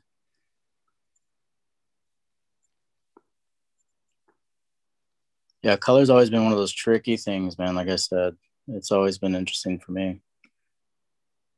An inner monologue kind of battle, you know? Right. I don't know. I think part of the reason why I'm so comfortable with it is just because of some of the classes that I took when I was in school. Yeah, of course. Yeah. Which, I mean, when you're literally taking a class that focuses only on color, right? Right. Yeah. Color, color theory, color application, what color can do, how it can move in space, how you can accent certain things, how you can create entirely new, unique tones using nothing but a very, very limited color palette, right? Mm-hmm. One of the guys I used to work with at an old studio named Dennis Smythe, artistically a genius, right? Mm-hmm. Mm-hmm. This dude could paint things, and I would watch him paint these things, and I would sit back every time and just watch, and just my jaw would hit the floor every time with his method, with his technique, his brush control, and his palette control. And I remember he started working on a series of like flash sheets that were only done using the colors red, yellow, and black. Yeah. And how we would create these green effects, right? And how your eye would fill in the fact that, hey, this is a green, when only using red, yellow, and black was like unbelievably trippy to me, right? Yeah. And he never mixed colors. He just went through and he said, okay, I'm going to do my black and gray shading here, and it's going to have a flat coat of color over top. And then I'm going to do black and gray here and flat color over top. Yeah. But the way that your eye would automatically fill in the appropriate color for that area was mind blowing. So, like the way actually, if you get to make, well, you're coming out to Philly, so you'll actually be working, if not next to him, near him. Awesome. It's going to be, he's a brilliant dude, man. He went to RIT, Rochester Institute of Technology, for illustration. Okay. And this dude got a first-class art education. Awesome. So he knows his stuff, man. And he always comes in with like these huge, like 22 by like 40, rolled up pieces of heavyweight paper that, all of the designs on it are hand drawn and hand painted, and none of them are fucked up in any way. And you just sit back and you're like, holy shit, how much time did you spend on that? Right. Right. Yeah. Knowing that it was all done with like liquid acrylic or watercolor and ink. Yeah. And all of the designs are softball size and they're all flawless. And it's like, Jesus. Incredible. It's tough for me to comprehend stuff like that, Yeah. But brilliant dude. Absolutely brilliant dude. Cool guy. Yeah. Super down to earth, man. Yeah. And like he came and worked with me in Puerto Rico the last time that was going on. So I think that was December 2019. Awesome. And just had an absolute blast. I always do whenever I hang out with him. Yeah. And I always learn a whole lot of shit. I think he still uses coil machines actually, which is kind of odd to me, but he's an expert craftsman. So nice. You definitely pick that up whenever you're using coil machines. That's for sure, man. You have to. You don't have to be. I mean, might not be an expert by any means, but you definitely pick up some tricks and some tools and such for sure. Yeah, and you definitely have to be. That's for sure, man. Those things are temperamental. That they are, man. All it takes is one little bit of too much, rubber band tension, or maybe the contact screw is starting to flatten out or mushroom out in one tiny little area. Yeah, it can completely change the tuning on that machine. Yeah, the pressure, the longevity, absolutely, the stroke, all of it. Yeah, it's pretty wild. I'm gonna change this up just maybe that's why they call it maybe that's why they call it the stroke length, because every time it changes you feel like you're gonna have a stroke putting it back to the way that it was. Yeah.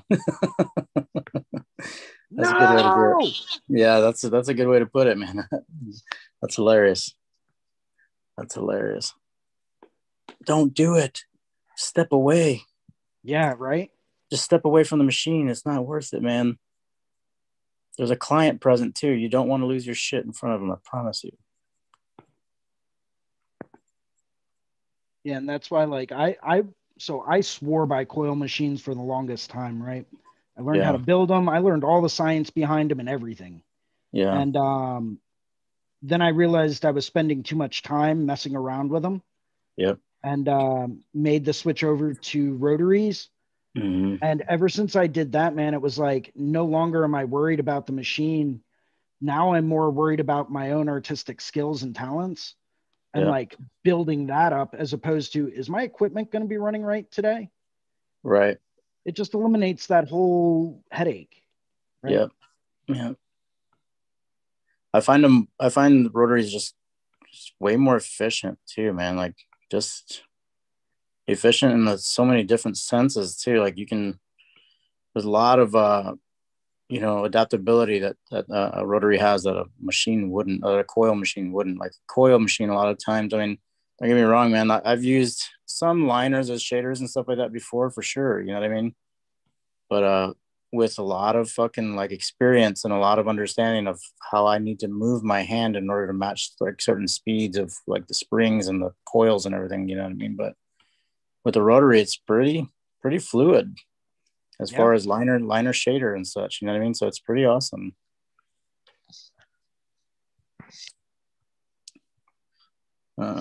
Yeah. So I agree with you. Yeah, I mean, I love my coil machines. I do. I think they're great. I just couldn't ever go back to using them on a daily basis. Yeah, dude, I'll tell you what. I had an Aaron Kane Little G liner, and that was one of my favorite tattoo machines I ever fucking had, dude. Yeah, I've got one of his OG hook liners. Yeah, that thing is awesome. I think it's a hook. Break out the box of machines. That dude's machines were awesome, and I took them to a tattoo convention. I used it at a tattoo convention, and they made me check my machines onto the flight instead of being able to carry them on one day. And nope, won't do it. Won't ever do that, man. I know. Refuse to ever do that. I told them, I was like, man, I cannot put these things are worth money. They're like, well, you can't get on the flight unless you put it into your check-on bag or your check-on bag. And I was like, look, man, this machine is worth money. So they ended up making me put it in the toolbox.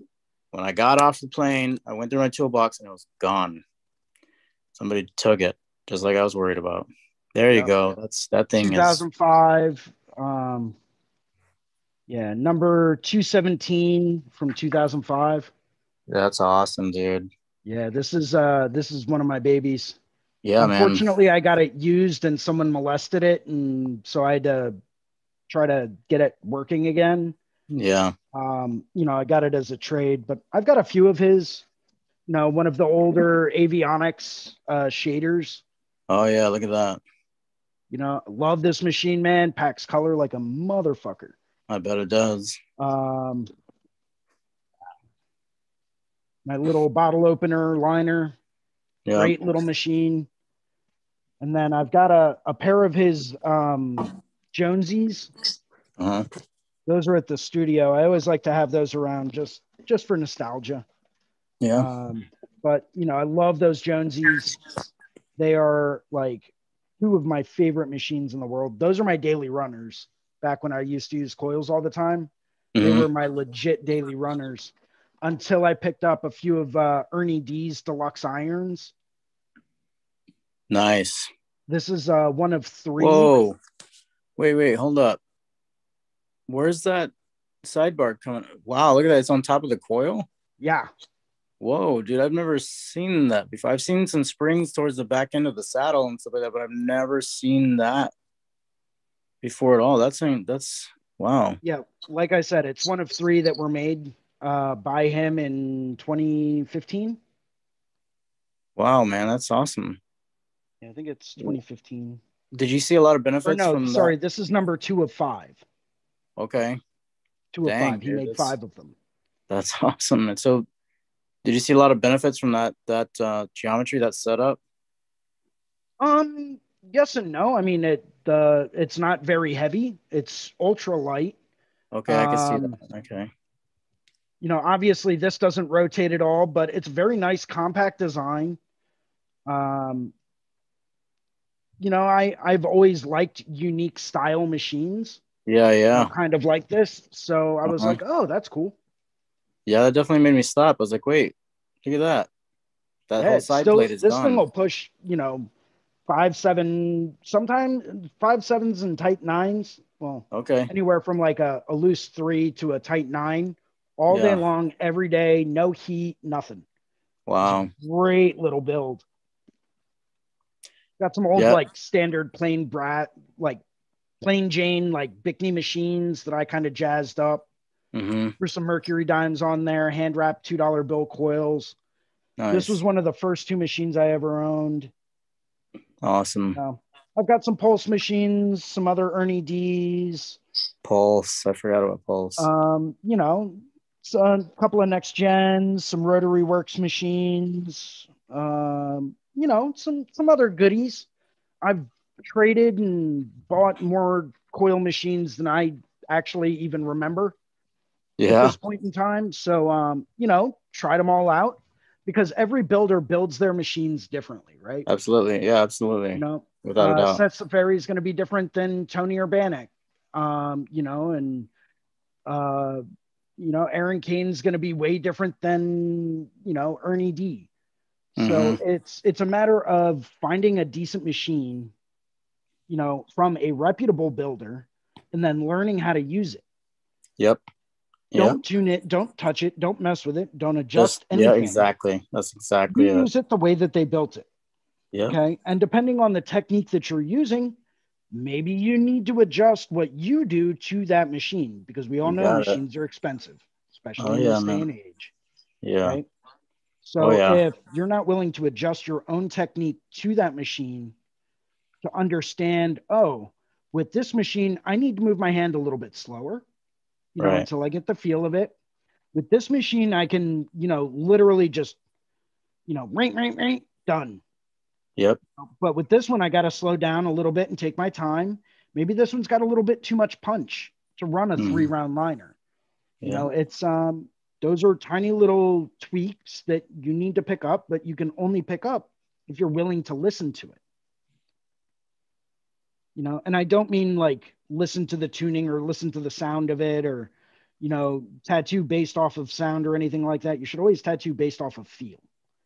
I've always said that. I've always had people ask me like, what voltage you're running on, what, how many turns and such. I'm like, dude, I just kind of listen to it and I feel it on my thumb. And then I fucking, put a needle in the bar and I run it and see how it feels, man. And if it doesn't feel right, then, it's not the right voltage. It's not the right setup.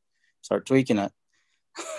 It was always so hard to explain that concept to people. It's like, it's, you're around it enough, dude. It's like, I keep going back to that term muscle memory, but it's true.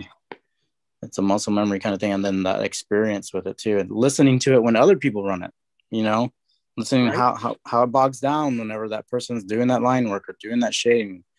And that rhythmic bog sound when there was shading, just man, I kind of miss that sometimes, dude. Not gonna lie. But see now I knew guys that would tattoo with coils, and some of them had different theories on that, right? Right. I knew some guys that would go through and they would tattoo, and their entire concept was, you don't want to hear it bogged down. You want it to be 100% consistent every time, no matter what. Yep. Doesn't matter where you got to jack that voltage up to. Yeah. It should be running 100% consistent every single time. Right. Make it run like a Sharpie, right? Yeah. So they would never let their machines bog. And, if they had a huge ass stroke on them, then, you get ready to be taken to Pound Town because that shit's going to fucking hit like a jackhammer. Oh, yeah, dude. But, they would never scar anyone up. They would never bury the needle too far in order to cause trauma or damage. So, it's like they learned how to use that machine at that voltage. Yep. That's just the way that they tattooed.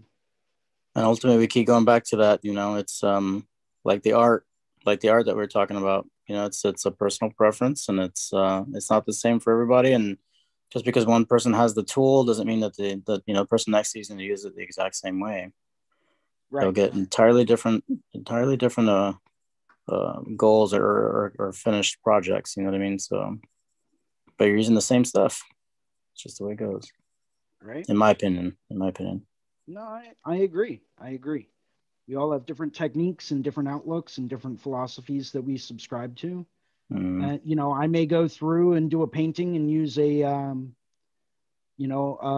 medium-sized flat brush to do outlines on my painting. You might turn around and say, I've never thought of doing that. You know, maybe I'll give that a shot, right?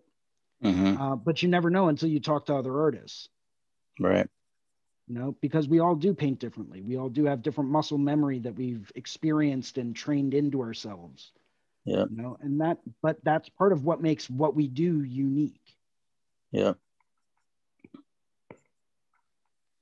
It's the coolest adventure there ever was. And that's the way I kind of look at it, man. To me, it's all about the adventure. Yeah. You know, what is today going to hold? Is today going to be a good day? Because I think it's going to be a great day. You know? It's always what you make it, isn't it? Yeah. Well, and for even if there's negative things that happen in life, it's like that's life trying to teach you something. Yeah, dude. Yeah, you know, that's one of the fears that I always had. Showing your art, you know, you become attached to it. You know what I mean? Like you're attached to this image and such, and you're always so intimidated by like the idea of like showing it to somebody because you feel like they're gonna just shit all over it. You know what I mean? That sucks. Blah, blah. But it's not really like a failure at all. It's like the fact that like you are kind of growing from it, and you do grow from it whenever you do accept that kind of constructive criticism, dude. And I agree with you, man. It all depends on how you look at it. It all depends on perspective. Again, keep going back to that too, but it's all it is. No, but I think that's part of the challenge of being an artist, right? Is can you suck it up and can you accept the criticism in order to make yourself better? Yeah. Because being an artist, we're all self-conscious about everything that we do anyway. So yeah, you know, we're always going to be down on ourselves about it, and we're always going to know where every tiny little flaw is. Yeah. You know, so are you willing to accept the criticism to push yourself to get better, to get to that next level? Maybe people are going to point out things that maybe you never saw. That's the best part. I love when that happens, but yeah. And then that's only going to make you a better artist because of it. It's not going to feel pleasant. Yeah. It's going to sting. It's going to be like someone punched you right in the nuts sometimes. Yep. But it's going to make you a better artist. Yeah. I watched some painters on YouTube, and they have their own YouTube channel. You know what I mean? There's one guy, he's from Norway, I think. And he talks about learning to kind of detach yourself from your paintings and your artwork and stuff like that to a certain point, because, you know, art in itself is like an extension of a voice that you have. And it might even be an extension of a voice that you don't even realize that you do have, you know what I mean? It's pretty cool to hear him talk about that idea. It's like, it's okay. You know what I mean? Like you have to learn somehow. And the only way to really learn is to get yourself out of that comfort zone. And like it adapts into other venues of your life too. You know what I mean? Like it's accepting things that you might have never even thought were involved with your art process too, you know? Especially opening up. Like a lot of people can be shut off to a certain point, or unintentionally shutting themselves off even to a certain point. But by accepting a lot of these like constructive criticisms, sometimes it opens up some doors you didn't even thought they were really closed to begin with. So that's pretty deep, man. Pretty enlightening. Thanks, dude. You know, that's that kind of like super deep philosophical thought that I don't usually try to have. Yeah. Yeah, because it forces you to look at life and everything in your life in a different way, you know? Yeah. And sometimes it's a hard pill to swallow. It really is, dude. What's that saying that goes, you know, the hardest thing to do, and sometimes the things you never realize you have to do, is look at yourself in the mirror for what really is the problem. You know, like you might have like, man, I had some friends of mine that were always getting fired from jobs. This guy just pissed me off. He just makes me mad. He said something a certain way. I was doing it better. You know, whatever it is. It's like, dude, have you ever stopped to think that you've had like 4 jobs and all of them you got fired from? Like, what's really the problem here, man? It's not the job, dude, because it's obviously 4 different jobs, 4 different bosses. And you're still getting fired. Like, you're just being a dick. Like, quit being a dick. So yeah, I agree, man. It's challenging and it's different, dude. yeah. And it's like you really do at that point in time have to stop and ask yourself, like, okay, well, what is the common denominator here? Yeah. Yeah. You know? Yeah. I mean, then I could also rotate that around. It's something that I try to tell a lot of people that are going through difficult times in their life. Yeah. That you know, are maybe looking for a little bit of advice. You know, and I developed a method a few years ago to go through and really determine what is life trying to tell me right now. You know, Right. what is the right thing to do in this situation? You know, no matter what situation it is, you can use this method, take it or leave it. You know, it's not like trademarked or patent pended or any of that stuff. It's just me living life and giving advice, right? Mm-hmm. And the method is essentially you go through and you find 3 people that you know for a fact do not know each other, that come from different aspects of life, right? Maybe you're going to pitch this idea to a waitress at a diner that you've never met.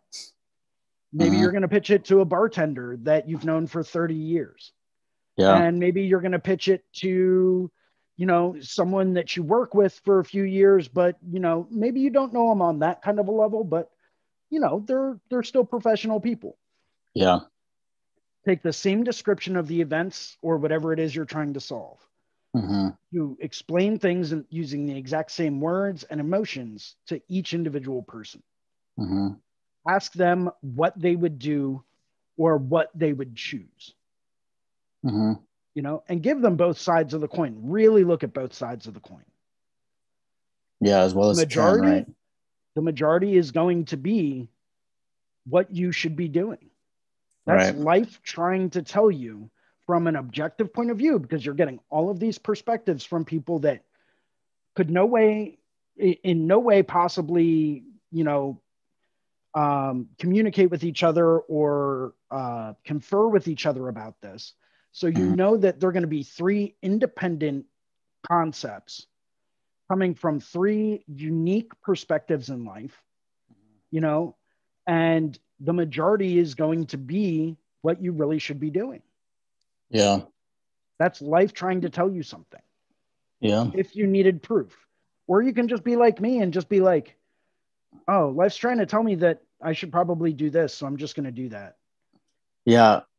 You know, that's a good way to do it. It's like, it's almost like your gut tapping into like this flow in the universe. You know what I mean? Like you just, you follow the fucking wave. I mean, what's the worst that's going to happen too? You know what I mean? You just got to start over again. I mean, how many, if you think about it, you know, the amount of times that we start over almost on a daily fucking basis, even, dude, it's not that uncommon for you to have to be like, all right, well, you know, that didn't work out the way that I wanted to, so let's do it again. Try it a different way. Yeah. So I mean, I think that's obviously things are a little bit different with like surgery. Yeah. Because you don't, you know, that's not usually a good thing. Right. Like, do I want this doing a tattoo, right? Yeah. Because you don't want to have to turn around and be like, oh no, it's cool. We'll erase it and do it again, right? You know, so there are certain situations where it's like, okay, let me be a little bit more prepared. But I do agree with the majority of, you know, that circumstance. Yeah, for sure. I just wouldn't want a surgeon to say, well, that didn't quite go as planned, but we'll do it again. True. It's cool. Oh yeah, definitely over. Not to be so vague, right? Yeah, exactly. Like we'll talk about more acute kind of things, like you're talking about. Like, you know what? This chick wants to go to Rome, so I'm gonna go with her, and I'm gonna go see what this is all about, man. So yeah, exactly. Actually, the whole surgery. To France, but France. I apologize. Yeah, France. I thought it was Rome for a second. Yeah. Short-term memory, dude. What's that? What are we talking about? Exactly. Man, that's fucking funny. Yeah, I haven't heard from Gabe at all today, man. Well, hopefully everything's okay. Yeah, exactly. Hopefully he's all right. I'm sure if not, then he's just probably got some, you know, business stuff to take care of, and sometimes life takes over that way. Hey, man, it happens to all of us sometimes. Yep, you got it, boss. But I was gonna say I'm probably gonna get heading out in just a few minutes. Likewise. I'll give it like another 5 minutes or so, and we'll probably end the session. So, Cool. do you have any Jerry Springer final thoughts for today? No, I don't know, man. I can't. I think life itself is a fucking trip. So what exactly ride do you want to take? Do you want to take the pneumatic ride? The one that's like, shorter amount of time? Or do you want to go the long way? It's up to you. So many deep philosophies in that one statement. Right Dude. there, right? Yeah. So many deep philosophies. Like, Yeah. Totally. that gets to like the core of humanity, man. It's deep, bro. It is. Deep. It is. Yeah. And you know what? I'm one of those people where I can find a super deep philosophical thought in almost anything. Yeah. And like, I mean, granted, yeah, call that imagination, call that creativity, call that what you will. But like, even the tiny little bits of advice that we have, if we really look at it and we start to apply it to a larger scale, like application of our life, they can have some impact, dude. Oh yeah, absolutely. They really can. Mm-hmm. So I'm going to go ahead and I'll spotlight you in just a second. Cool. Go ahead and do this.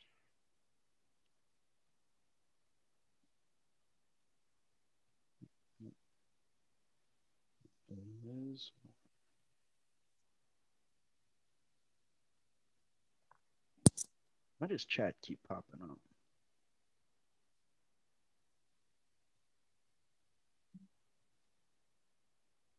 That color looks really great in that piece overall, man. Yeah, I might tone down those super warm areas a little bit more, just because I think that I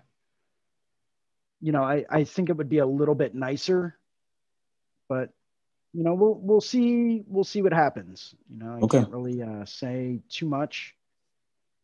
Tomorrow night, right? Yeah, I'm probably gonna end up turning this one in pretty close to the fucking curtain call, so to speak, as far as getting it critiqued and stuff tomorrow. But that's okay. I'm gonna work on it pretty steady today and go from there. Cool. Well, why don't you go ahead and give us a quick sign off? Okay.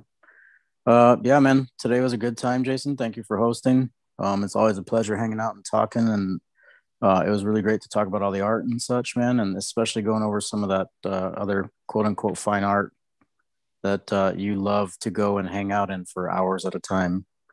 But anyways, my name is Ricardo Sturdivant.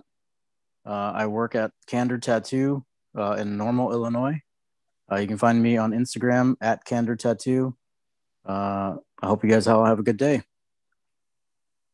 Awesome. Thanks a lot, man. Thank you very much. For those of you that do not know me, my name is Jason Leeser. I am a tattoo artist out of Southampton, Pennsylvania at the Inkwell Tattoo in Southampton. Should you guys ever have any questions, comments, concerns, if any of you ever want to jump in on one of these Zoom calls, maybe you've got an idea or opinion you want to express, feel free to let us know, man. Send us a message, hit us up on Instagram, shoot us an email, whatever. We'll be more than happy to have you on. Maybe we'll talk your ear off about something, pick your brain about something. It can be a really great time. So, yeah, thank you guys very much for joining us. And if you get the chance, stop in tomorrow morning at 9 a.m. for the Reinventing Drawing Group with Jake Meeks. Thanks a lot, guys. Take care. Have a wonderful day. And oh, yeah, by the way, I'll be off next week. Ricardo was more than happy to jump in and, lead the drawing group for next Sunday. So, yeah, I've got a wedding to go to and plan on having a few cervezas. So didn't want to show up completely intoxicated to this. Might be more entertaining, but we'll see. But yeah, thanks a lot, guys. Take care. Have a wonderful day and cheers.